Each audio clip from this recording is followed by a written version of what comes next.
Ciao Yummers! Welcome back to my YouTube channel. This is Yum Bites and Tour and we're here at tarang! Nakikayas ako. Binulabog niya na agad yung bed. Chinek niya kung may bed bugs. Alam nyo naman Yummers, diba uso yung bed bugs sa Paris? So baka nagpunta na dito kasi alam nyo naman, Florence, isa din to sa mga tourist spot. Yan si Amore.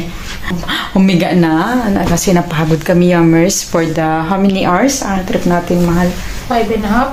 5.5 Plus 30 minutes. Plus 30 minutes na tram going here. So, tagal talaga Yummers. Instead na 4 hours lang kami dahil nagkaroon ng accident. Kung makikita nyo sa vlog ko ng review ko sa Flixbus ay nasturbo ko yung rinig ko yung ingay kasi buti na lang sanay lang kami sa piyak na doba. Buti na lang sanay siya doon sa pinagalingan namin.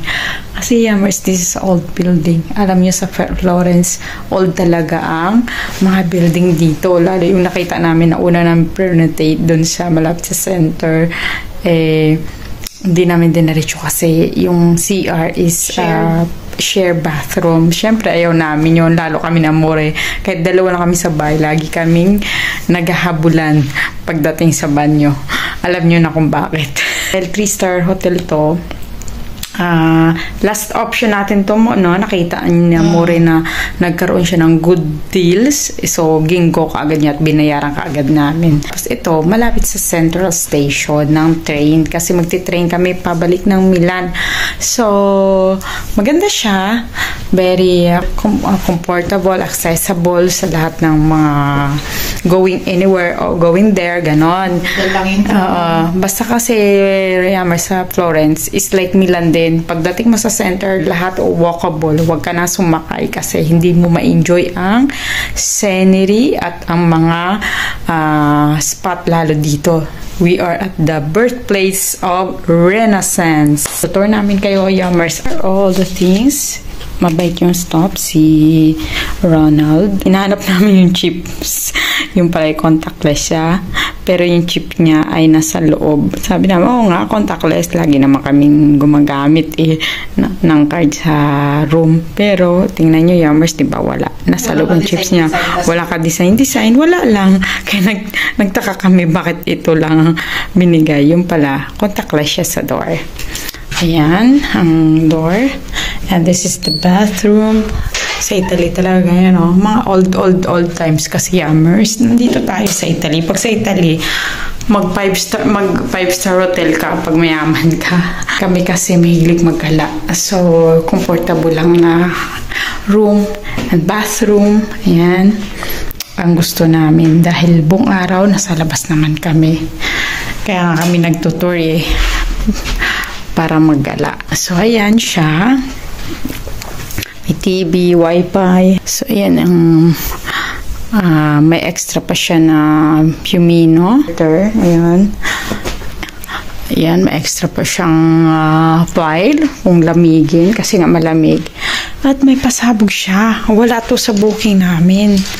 Na meron pala siyang terrace. Charang. Hotel Londra naman yung kabila. Ayan. Diba? May pa-terrace si Arcadia. Old buildings. Hindi yan basta-basta nilang renovate. So, I let my wife nap for a while, for just 30 minutes. Isa man tong hotel, na-surprise lang kami kasi nung nag-Google Maps kami ni Amore, marami talagang mga unexpected things sa aming trip na to. First of all, yung Flixbus. Sa review ko yan. Please watch. At itong hotel kasi para siyang kondominiale, yung para tinitiran din namin na bahay na may may gate na doon lang nakalagay yung pangalan ng hotel. From train station, yun ang train. This is the train station doon. So, ano lang siya, 4 minutes from the train station to this hotel. Hindi mo siya malalamang hotel Yummers pa. Guarda. Look at this. This is a business. Kasi papasok ka doon, enter, and you go inside, and only second floor lang yung hotel. Kasi hindi pala siya buong building ay hotel. Second floor lang Yummers yung hotel niya ng building na to. So, buong second floor is Hotel Arcadia. Yun lang siya. Pero okay naman siya. Maayos siya, Yummers, ha. May mga hotel dito is tinitirhan talaga ng mga sinaunang panahon na ginawa na lang na building na hotel nitong mga late generation. Kagaya yung unang nakita naming hotel, talagang bahay siya ng mga may-ari noong unang panahon, buong pamilya. Tapos kaya may shared bathroom siya. So, buti na lang si Amore masipag mag-check sa booking. Ayan, hindi basta-basta nagre-renovate ng mga bahay dito, Yummers, sa Italy.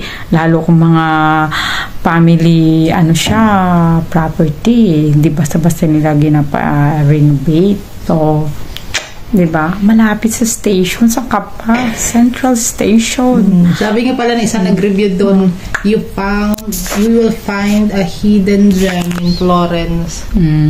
Dahil Tago ba yun? dito sa hotel na to, yun. You will find the hidden gem nga. Kasi actually, Yummers, mas-surprise kayo yung pagpasok mo. Ha? Saan yung hotel? Kasi nga kakaiba siya. Tapos pagpasok mo, buong floor lang pala ng second floor yung hotel.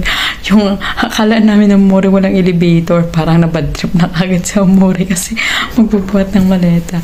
Yun pala, may elevator. Tapos pagbukas mo, tiyarang! Parang mag-welcome sa yung hotel na in-expect mong ground floor. Yung pala second floor. On the second floor yung hotel. Diba? Sino magkakala na hotel siya? Ayan. Diyan mo makikita yung kanyang name. Very nice. It's very nice. It's very near and very comfortable talaga. Near in station, near naman sa lahat. Basta, pag dito kasi Italy, dapat marunong ka maglakad at masipag ka maglakad pala, what I mean. Ang shoes. At ang baon mo dapat na shoes ay very, very comfortable like us. First morning here, so we will take breakfast. We're going to the breakfast room. Let's go. Pakita lang namin to. Serve yourself here, Yummers. Daming choices. At dito kami sa may bintana. Nakita niyo, stay in 3.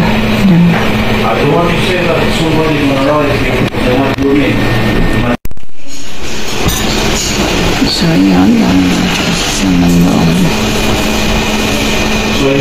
So, yan. The egg, the cheese, the bread, and the juice. And this, and hinahanap namin. Sobrang lapit lang pala.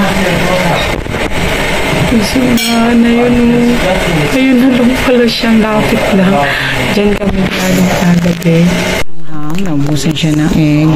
And this bukas pa. Abundant ang kanilang breakfast, Yummers. This is our last day. So, kasama rin natin.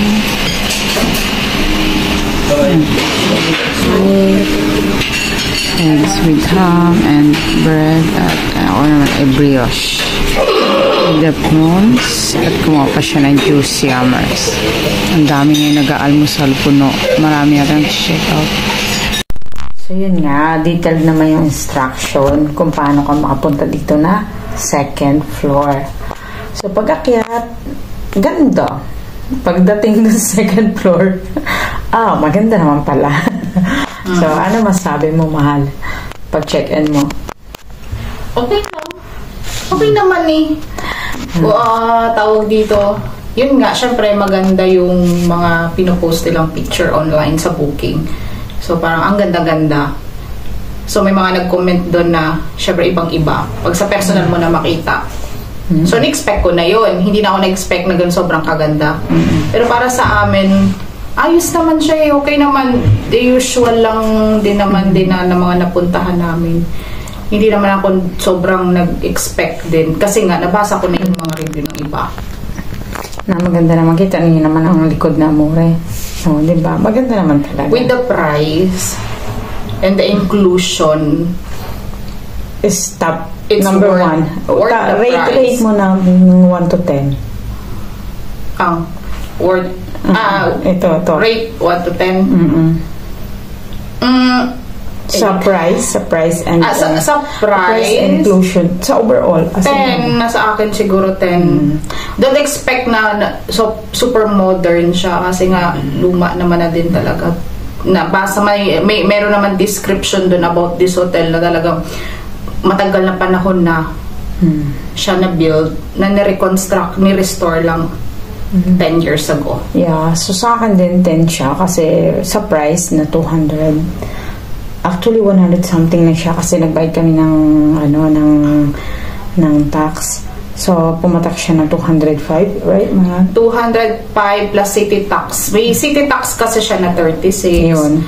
Babayaran mo yung 170 online sa bangko mo.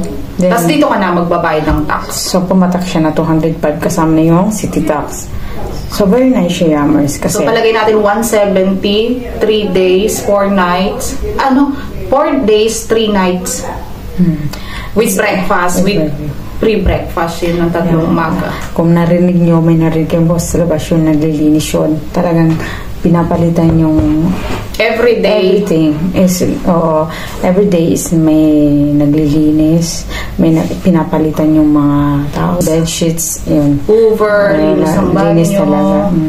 At meron kaming balcony, hindi namin na-expect. So yun, very nice. Yung food naman sa umaga, very light lang yung mga kinakain namin, pero marami siyang option. So overall, highly recommended namin na more itong hotel, at saka very accessible siya, Yammers. Multi-language yung receptionist. Walkable siya in any part of the center, like Domo, lahat ng mga tourist spot is very near here. Tapos malapit siya Central Station, pero wala kang maririnig na ingay ng sasakyan. Because ng soundproof. Yun. So kahit dun kami nagbe-breakfast dun sa tapat namin yung train, as in, wala kang marinig na ingay ng masakyan or ng good for us. So, highly recommended itong hotel na to, Yammers. If naghanap kayo ng budget-friendly hotel with free breakfast. At malapit din siya sa mga store. Yammers, that's all. And thank you for watching for my next vlog. Till my next vlog, please subscribe Yam Rides and Tour. And don't forget to hit the bell button so that you will notify for my next vlog. Grazie, Yammers. Ciao, grazie mille. Ciao, Perenze. Ciao, ciao, ciao.